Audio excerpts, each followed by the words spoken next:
Bom, pessoal, bom dia, né, ou boa tarde a todos aí, da etapa 3 da Univag. Tradicionalmente eu dou essa aula para vocês já tem um tempo, né, desde da turma T1. E hoje nós vamos falar de uma das síndromes geriátricas que eu acho mais assim, interessantes, né, até fascinantes de se entender, porque lida com muitos detalhes, a parte de neuroanatomia, de neurotransmissores, né, de sintomas psiquiátricos.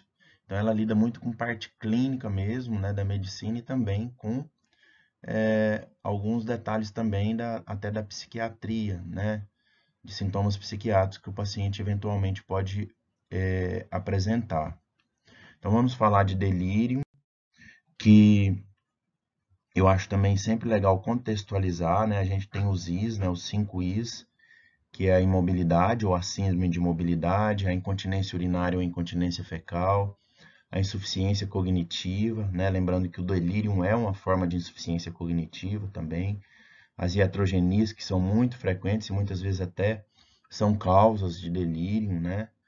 E a instabilidade postural e as quedas, que às vezes também é um início aí do gargalo para o paciente fazer um estado confusional agudo, né? Que é um sinônimo de delírio, né? A gente pode chamá-lo também de estado confusional agudo, tá bom? Então, entre os Ds, né, ele está aqui dentro do contexto dos Ds, está entre a depressão e a demência, que também são outros gigantes da geriatria importantes de se dizer, né? E o delírio é uma síndrome clínica que normalmente ele acontece mais em pacientes internados, tá? A maioria dos pacientes que, por exemplo, iniciam um quadro de estado confusional agudo em casa, o que que acontece? A família leva o paciente para o pronto atendimento para ser avaliado, ou pode acontecer também delírio com o paciente que internou por um motivo e às vezes ficou confuso lá também durante a internação, tá bom? Menos de 5% dos casos de delírio acontece assim no domicílio do paciente. Então, também um detalhe sempre legal de se dizer, delírio é diferente de delírio, tá? O delírio, ele é uma síndrome clínica, uma síndrome geriátrica, psiquiátrica, que muitas vezes está associado a outros sinais e sintomas relacionados a ele, né? E o delírio, ele é um sintoma. Ele é por exemplo, qual que é a definição de delírio? É um pensamento errado da realidade, né? Aquele, por exemplo, idoso que acha que tem alguém o perseguindo, tem alguém colocando, sei lá, alguma coisa, um veneno na sua comida, ou esteja o roubando, né? Então, é mais um sintoma psiquiátrico, o delírio. Ah, professor, mas o paciente em delírio pode ter delírio? Pode, tá? Ele pode estar dentro também dessa síndrome. A palavra delirium, essa foto é bem interessante, né?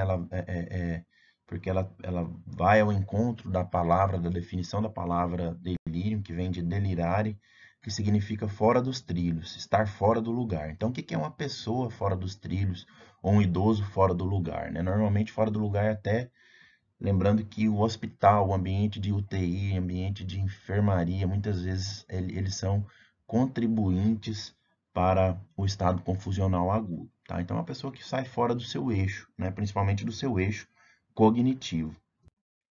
É bem interessante de se dizer também, uma síndrome clínica já descrita por Soranos, há cerca aí de 100 depois de Cristo, né? Já tinha descrição de pacientes assim confusos, né? Você vê que há quase 1000 anos, 2000 anos, né? Já era um paciente com falta de sono, com estados de repentinos de raiva, em que pula da cama, tendo que ser contido, ameaçando e xingando a todos, batendo-se, arrancando as próprias roupas, desesperando-se de medo, não respondendo às perguntas, conversando com os mortos como se eles estivessem lá. É muito comum, às vezes, também os pacientes idosos verem crianças, verem pessoas que já morreram, que aí está mais num contexto até de alucinações, né? Mas pode estar presente também aí dentro da síndrome do delírio. Então, assim, pessoal, um paciente fora dos trilhos desse modo, é muito frequente ser muito assustador para a família, né? Então a família imagina que um idoso que sempre esteve ali no seu eixo cognitivo, ele começa a falar essas coisas, às vezes com pensamentos e comportamentos inadequados, né? Então, muitas vezes a gente tem que dar um suporte também bem adequado assim para a família, porque é muito difícil às vezes para eles também. Então, uma definição mais formal, né? Trata-se de uma síndrome cerebral orgânica, tá? É o cérebro em sofrimento, inflamado, né? Muitas vezes, de início agudo, com curso transitório, né? A demência é curso crônico, o delírio é curso agudo. Um curso transitório e flutuante, caracterizada por transtorno global das funções cognitivas, do pensamento, às vezes da memória, né? Reduzido nível de consciência, principalmente aí no delírio hipoativo, anormalidades da atenção, que é até um critério diagnóstico, eu já vou falar para vocês, atividade psicomotora aumentada ou pode estar diminuída também, e desordem no ciclo sono-vigília, né? O paciente às vezes passa a dormir durante o dia e à noite fica acordado, né? Que também é um caos, é muito difícil para a família lidar com isso também, né? Quem faz muita inversão de ciclo sono-vigília é o paciente com encefalopatia hepática, principalmente aquele paciente com encefalopatia hepática grau 1, né? Muitas vezes dos detalhes que falam a favor que o paciente está com encefalopatia hepática é isso. Então, falando um pouquinho da epidemiologia, né, acontece em 30% dos pacientes durante a internação, idosos pode chegar até 50%, idosos que fraturam o fêmur, eu acho que até no casinho clínico aí é um paciente com fratura, né? Não sei se é esse o contexto, mas pode chegar até 61% dos pacientes. Em UTIs, principalmente UTI Covid, a gente viu muito idoso confuso também, ó. Pode chegar até 84%, um dado recente, né? Do critical care, de pacientes fazendo estado confusional agudo. Hoje a gente sabe que o COVID ele tem um efeito trópico também pelo sistema nervoso central. Muitos pacientes às vezes aceleram o declínio cognitivo após a infecção pelo coronavírus. Em pacientes nos últimos dias de vida, né, em cuidados paliativos, pode chegar até 88% de pacientes nesse estágio fazerem confusão mental. Esse é um gráfico também que eu acho bem interessante, que ele avalia os pacientes que fizeram delírio ao longo da internação, né? Então, assim, a proporção de idosos internados que recuperam do delírio ao longo do tempo é cerca de 79%, tá? Apenas 79% deles recuperam. Isso quer dizer que 21% dos pacientes ainda persistem com o quadro confusional. É muito comum, às vezes, a gente até ter dúvida o que é delírio e o que é demência, sabe? Porque os pacientes, às vezes, é como se fosse uma insuficiência aguda do cérebro, o delírio, e a demência é uma insuficiência crônica do cérebro. Então, isso é um contínuo muito próximo. E, às vezes, a gente trafega por uma zona de penumbra que a gente não sabe do paciente que está em delírio e do paciente que está em demência, né? É muito comum. Até porque um dos principais fatores de risco, já vou dizer isso para vocês, para o paciente ficar confuso, obviamente é o quê? É ter um cérebro ruim, é ter demência prévia, tá? Então, o paciente que já tem uma doença de Alzheimer, eles quando internam, já tem um alto risco de estado confusional agudo. Esse também é um detalhe muito interessante em relação à fisiopatologia, né? Como eu disse no início da apresentação, que os pacientes eles podem fazer, é como se fosse uma tempestade, uma desorganização dos neurotransmissores. O que a gente vê na prática não é só um neurotransmissor envolvido, muitas vezes são sintomas relacionados a vários neurotransmissores, inclusive assim da via da acetilcolina, uma diminuição da acetilcolina que é mais marcante principalmente no paciente que está em hipoxemia, ou hipoglicemia, ou anemia muito grave, né? Então, a gente tem que corrigir isso para o paciente melhorar a confusão mental. Você pode ter uma baixa ou alta atividade serotoninérgica também, que pode fazer principalmente aqueles pacientes que chegam com síndrome serotoninérgica no pronto atendimento, às vezes por tentativa de suicídio, tomando várias cápsulas de fluoxetina, também um aumento da atividade dopaminérgica, que é onde a gente até na psiquiatria vocês vão aprender, né, que a dopamina ela é responsável pelos sintomas positivos, principalmente sintomas assim de delírios mesmo, de alucinações, né? Então, um exemplo clássico aqui é a levodopa, que é utilizada no tratamento da doença de Parkinson. A longo prazo, o uso de muita dose de levodopa pode fazer confusão mental, pode fazer alucinações. Um aumento da atividade GABAérgica também, que é um neurotransmissor que está relacionado principalmente aí na encefalopatia hepática, que produz, né, os falsos neurotransmissores GABAérgicos que funcionam como se fossem benzodiazepínicos no cérebro, né? E as quinolonas classicamente também fazem muita confusão mental. Os internos mesmo que estão rodando comigo agora, a gente viu um caso de uma paciente fazendo ciprofloxacina idosa para infecção urinária e fazendo estado confusional agudo.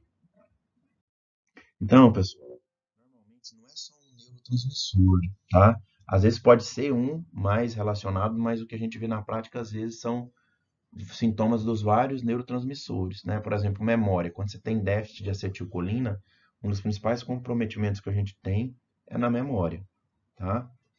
Em relação aos critérios diagnósticos, a gente tem o CAM, tá?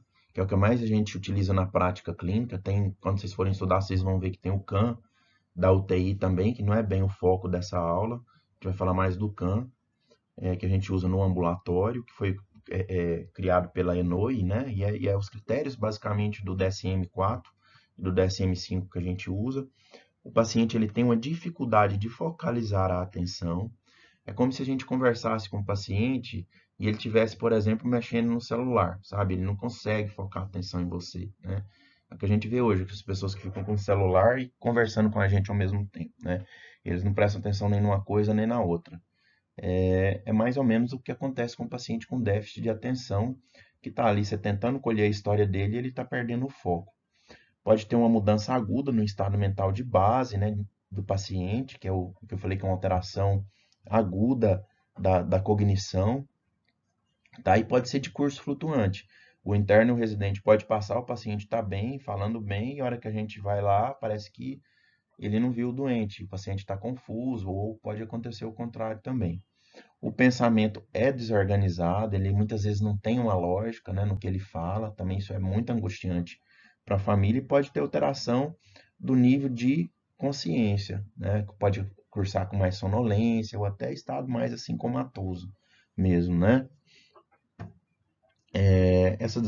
As alterações do pensamento é que estão mais relacionadas, por exemplo, aí aos delírios, né? Aquele pensamento desorganizado que não tem muita lógica, muita coerência. Então, para a gente falar que o paciente está em delírio, ele tem que ter o 1 e o 2, né? Então, tem que ter dificuldade de focalizar a atenção, e também tem que ser uma mudança aguda do estado mental. E pode estar associada ao 3 e ou ao 4, tá? Então, os dois primeiros são fundamentais, que tem que estar somado com o 3 ou o 4, ou também o 3 e o 4 ao mesmo tempo.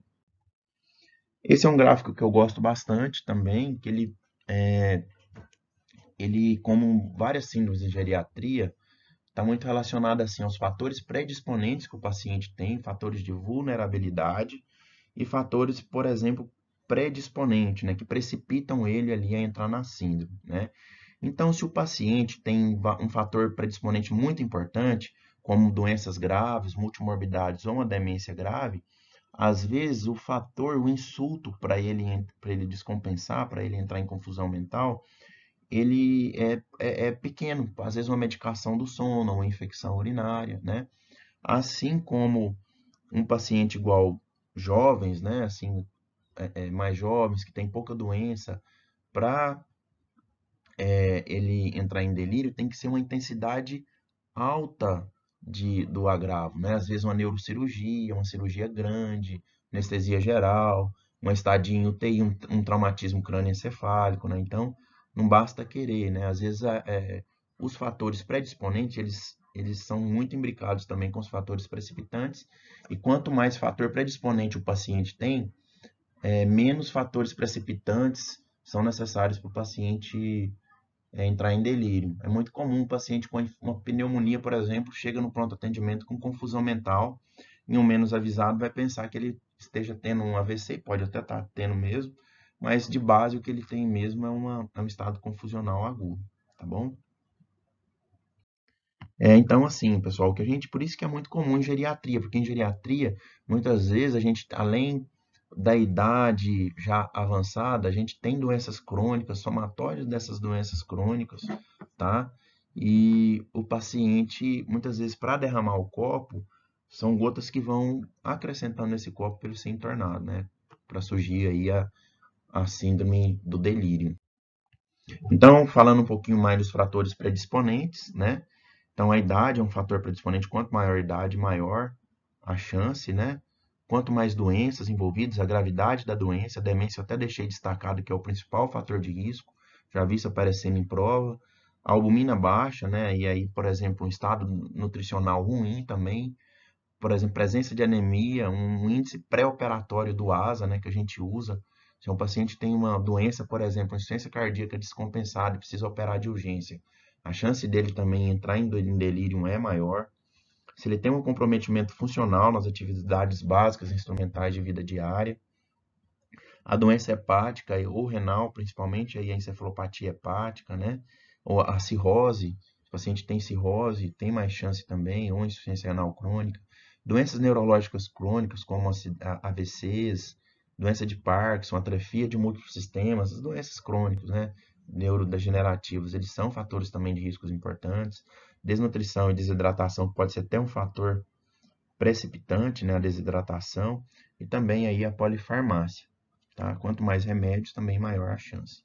Assim como polifarmácia é um fator de risco para quedas, para iatrogenia e aí vai, né? A gente brinca também que as síndromes geriátricas normalmente elas não vêm de um a um, ela vem várias ao mesmo tempo. E o mnemônico aqui, né, assim, para ajudar nos fatores precipitantes, né, o D, né, vai formar a palavra delírio, de drogas, né, medicamentos, ou dor também descompensada pode precipitar o paciente, né, num estado confusional agudo, eletrólitos, a hiponatremia, sódio baixo é muito frequente, hipoglicemia, né? Abstinência de substâncias, isso aqui não deu para traduzir do inglês, mas, por exemplo, às vezes é um paciente que usa benzodiazepínico de longa data, então ele pode ter abstinência, pode precipitar aí uma confusão mental. As infecções, redução da acuidade auditiva e visual, as infecções muito frequentes, né, como os exemplos que eu dei de chegada no pronto atendimento.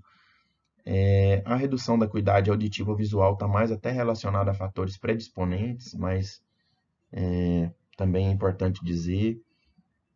Doenças intracranianas, às vezes o paciente está confuso porque teve um traumatismo crânioencefálico ou está tendo um AVC, isso é muito importante falar também. Urinário, seja as infecções urinárias ou a retenção urinária ou fecal, é muito frequente, paciente com fecaloma, que tem dificuldade de evacuar, eles têm mais chance de ter infecção urinária e têm mais chance de ter delírio também.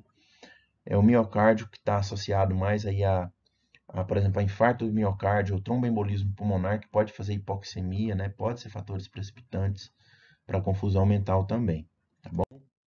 Então, a classificação, quando vocês forem estudar, vocês vão ver que tem um delírio imperativo. Sempre lembrar de alguma, por exemplo, dor. Lembrar que o paciente também tem risco de quedas aumentados, né? Durante o delírio imperativo. E muitas vezes o que a gente faz é contenção física nos seus pacientes e o ideal é a gente sempre tentar ali ficar na beira do leito e saber por que que ele está agitado, né? Às vezes hoje até dei um exemplo de um paciente que esses dias estava muito agitado e ele via a gente ficava mais agitado ainda, porque provavelmente ele entrou naquele mecanismo de luta e fuga, porque o que ele recebeu no hospital só foi agressão, né? É, é, agressão no sentido, né, de dizer assim, foi picada de agulha, coleta de exames, muitas vezes uma contenção física. Então, o que a gente fez no dia para cuidar da hiperatividade dele foi pegar um copinho de café e dar para ele. E ele acabou ficando mais tranquilo, e, porque provavelmente foi um dos poucos estímulos que ele viu ali no hospital que foi um estímulo mais de acolhimento para ele, né? O delírio hipoativo é muito frequente em cuidado paliativo, tá? Ele é subdiagnosticado porque é um paciente que, ao contrário do hiperativo, ele dá menos trabalho na internação. está muito associada a excesso de medicamentos, tá? Principalmente benzodiazepínico, neuroléptico. É confundido com depressão, mas não é, depressão, tá? Tem que ir na beira do leito, às vezes o paciente está com hipoglicemia, está com hipoxemia. E o delírio misto, que é o mais frequente, é o paciente tramitar nessas duas searas aqui, ou hiperativo ou hipoativo, tá? O delírio misto é o mais frequente. E para o tratamento, né, pessoal? Já partindo aqui para o final da aula, a gente tem as medidas, sempre assim, vamos bater duro nos fatores etiológicos, lembrando que eles são muitas vezes multifatoriais, não é só um. Então, eu gosto muito desse tema porque a gente atua em várias frentes. E as intervenções não farmacológicas, elas são fundamentais também, tá? Trazer o óculos do paciente, né? O aparelho auditivo, a prótese dentária, colocar ele no sol que dá para ver a luz solar, né? Para ele ter um ritmo circadiano mais fisiológico. Tá? Então, as medidas não farmacológicas, às vezes até o celular, mostrar foto, músicas, centrar o paciente na realidade dele, né? Isso também é uma dica muito interessante. Às vezes uma vez tinha um médico que estava confuso, e uma das coisas que eu estava com os alunos que a gente fez foi conversar com ele sobre medicina, sobre coisas da medicina. Ele foi centrando dentro da realidade que ele tinha, né, de discussão. Era um cirurgião. Então, isso também é bem interessante. Sempre tentar dar para o paciente o assunto ou a reorientação dentro do repertório que o paciente precisa, tem de substrato, né, sociocultural, vamos dizer assim. Controle, e também, vocês veem que eu deixei até menos enfatizado o controle farmacológico, que eu até brinco muitas vezes que é esconder a sujeira debaixo do tapete, porque não vai resolver, apenas vai te ajudar a controlar, tá? Então, a gente vai instituir as medidas de suporte, né, manter a hidratação do paciente, correção do distúrbio hidroeletrolítico quando está com sódio baixo, por exemplo, evitar restrição física, mobilizar o paciente idoso, né, se possível, tomar um banho de chuveiro. Eu sempre falo que banho de chuveiro é melhor que muitos remédios que às vezes a gente dá durante a internação. Reorientar o paciente, os acompanhantes, manejar a dor, tá?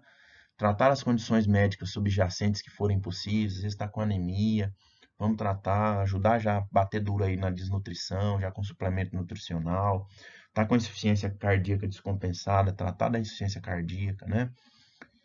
O comportamento do paciente interfere no seu tratamento ou na sua segurança, né? Até quando você está fazendo esses cuidados? Se sim, a gente pode lançar a mão aí de baixa dose de neuroléptico, né? O Aldol é um medicamento de escolha, pode ser, né? De 0,5 a 1 miligrama. Ele atua em via dopaminérgica, ele é um antagonista dopaminérgico, que ele ajuda a controlar os pacientes que que estão muito agitados, tá? Lembrando que às vezes tem paciente que você dá Aldol, ele fica mais agitado, fica querendo perambular, né? O que a gente chama de acatecia. Isso também pode acontecer, tá? Então, ter atenção a isso.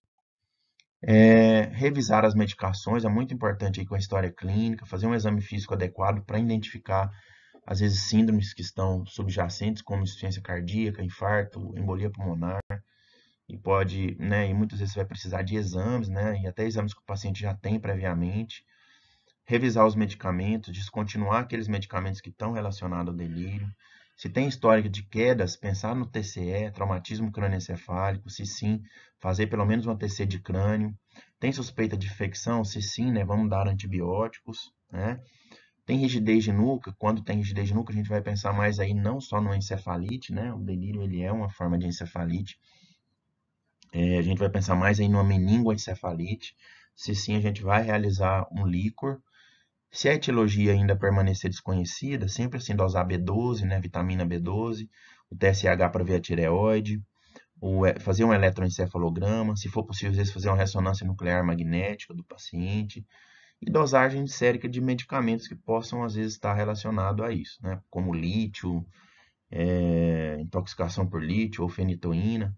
Se o paciente melhora, se ele tudo bem, né? A gente conseguiu tirar ele do delírio. Se não, a gente pode considerar como um delírio prolongado, considerar alta, que pode ser que ele vai melhorar mais só quando chegar em casa, né? Eu brinco que às vezes a gente não vai conseguir o ótimo, mas conseguindo o bom, às vezes já é muito suficiente, muito bom para o idoso. Em relação à revisão das medicações, né? Pensar às vezes, benzodiazepínico, mas aqui até como síndromes, principalmente de pacientes que não receberam benzodiazepínico durante a internação, síndrome de abstinência, né, de benzo, às vezes ele está confuso porque não está tomando o benzo dele aí. Os opioides, né, principalmente alguns muito relacionados ao delírio, como a meperidina, tramal, os anti-inflamatórios não hormonais, né? Mas entre dar opioide e o paciente ficar com dor, o peso maior é melhor você tratar o paciente com opioide do que ele ficar com dor e em delírio, né? Então, provavelmente, se você dá o opioide, ele vai melhorar a dor e tem mais chance de sair do estado confusional agudo. Pensar nos medicamentos anticolinérgicos, principalmente antihistamínicos, né? Loratadina,